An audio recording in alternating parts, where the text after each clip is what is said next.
David, how is your day going aside from answering the same questions over and over and over again? I'm okay. I'm good. I mean, I like the project. I like the story. I like everything that I remember about this project. So I'm so happy to share anything about this.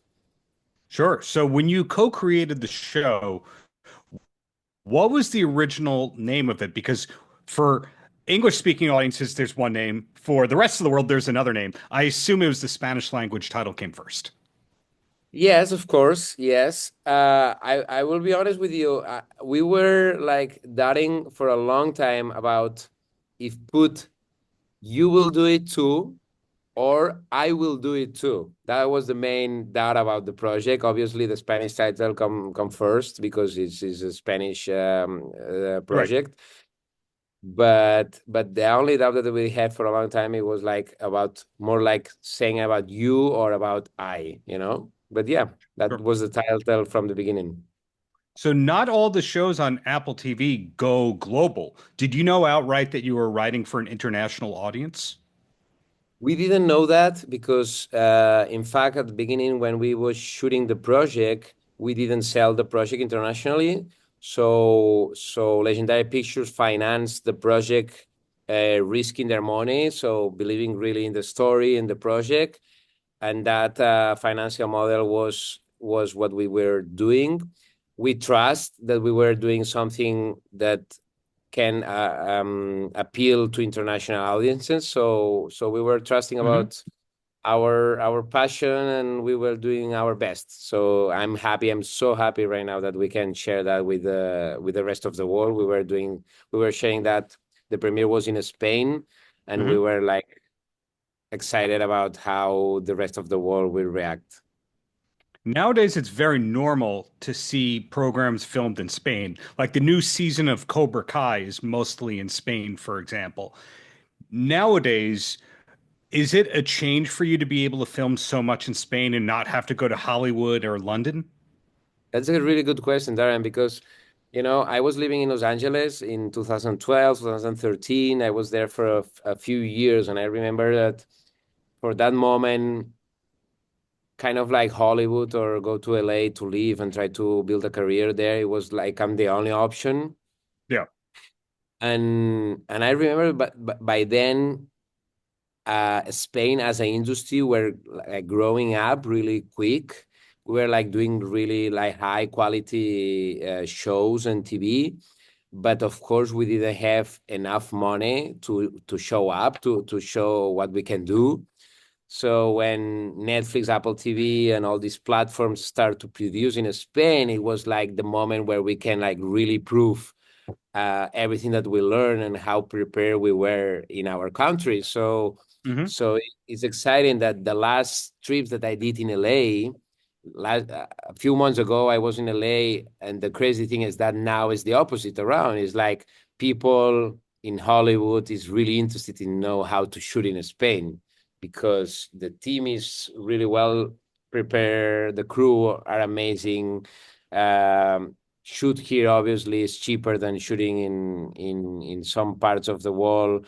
Hmm. So I think that we have a lot of advantages shooting here, and we know what we are doing. So it's really exciting that I can live close to my friends and my family Hmm. and do what I love. Did you move to LA because of the short film Zero? No, yes and no. So what happened is that I did a short film before there was it's called The Guild. With this short film, I won the YouTube Film Festival, Hmm. but that happened a month after I moved there. So that was not the reason, but it was meant to be because after I won this crazy content with Ridley Scott involved, with Michael Fassbender involved, I don't know. I was living there for a month and I was having a lunch with Michael Fassbender talking about the project. So I was like, look at that. Right. That's not bad. Not bad. So no, Well, and then after a few months I was shooting Zero. So it was a really interesting experience there. so now because of this show, you're known as a show creator and a director and executive producer. But a lot of times the person has a job on the set before they become a director. You find out that they were a cinematographer or an editor. What was your specialty before you made it as a director?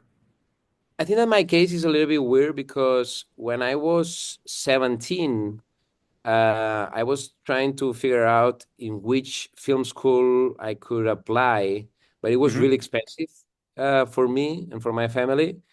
And I was so lucky because I wanted to apply for a workshop, a 3 months workshop, but I was so young for that workshop. So what happened is that I was so pushy. I was really insisting a lot. I want to be part of this workshop. This is a really good opportunity. I want to be a film director, blah, blah, blah. And the film director who was involved in that workshop, that it was Vigas Luna, who is Hmm. a really well-known director who discovered Penelope Cruz, Javier Bardem.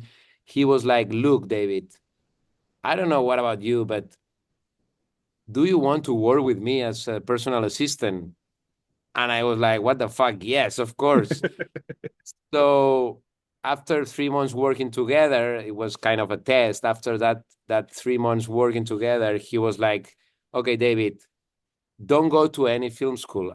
I will be your film school. I will teach you everything that I know.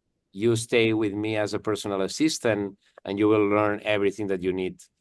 And I was with him for 5 years. So he was my university, and it was the best experience in my life because he was a really passionate artist, human being, and I learned so much, not just about cinema, especially about life and Hmm. art. So it was a really beautiful experience. Yeah. Well, two quick questions and then I let you go. You ready? Yes, First one, is IMDb correct that the next project is Corta Fuego? it's correct. I just finished shooting 2 weeks ago. It's a movie. It was a wild experience. It's a fire happening in a forest. So I learned so much about the shooting, and now I'm taking a break, a 2 weeks break, and starting after Christmas, editing the movie, and we will see what comes out about that. So not a heist movie. Okay, got it. And the No. the last question I have for you, when you have these off periods or these off times, what do you do with yourself? uh, it's a good question. It's happening right now.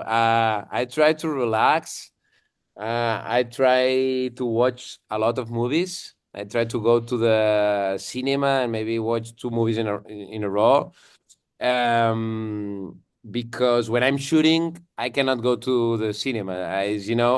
Something weird that happened. When I'm shooting, I don't Hmm. want to watch movies. I don't want to. The only thing that I want to watch is documentaries. So now is when I want to really watch all the movies that I miss during that period, and just relax and have a coffee, go with my notebook, think about life. I don't know. So when you're not busy with movies, you're busy with movies. That's what I'm hearing. Well, Exactly. fantastic. Well, congratulations on Tu También Lo Harías. Looking forward to future projects and thank you for your time, David. Thank you. Thank you, Darren.